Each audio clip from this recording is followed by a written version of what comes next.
Hello guys. So, alam niyo naman kumakalat sa news about sa wrestling na si Undertaker, ang guest niya sa kanyang podcast is si Donald Trump.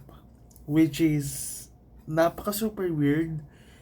Bakit nakaschedule si Donald Trump doon sa podcast ni Undertaker? By the way, sa mga hindi nakakaalam, ang pangalan ng podcast ni Undertaker sa YouTube is 6 Feet Under with Mark Calloway.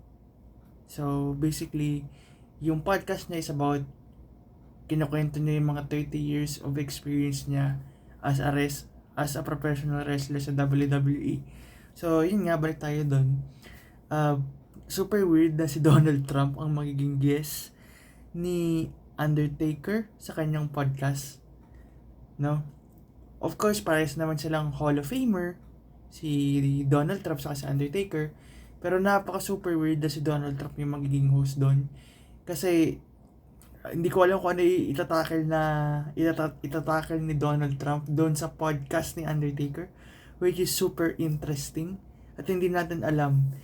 Hindi natin alam kung may respeto pa ba si Donald Trump sa wrestling business, especially sa WWE. Kasi ang huling appearance ni Donald Trump sa wrestling is nung WrestleMania 23. No, nung Battle of the Billionaires, yung Mr. McMahon versus Donald Trump.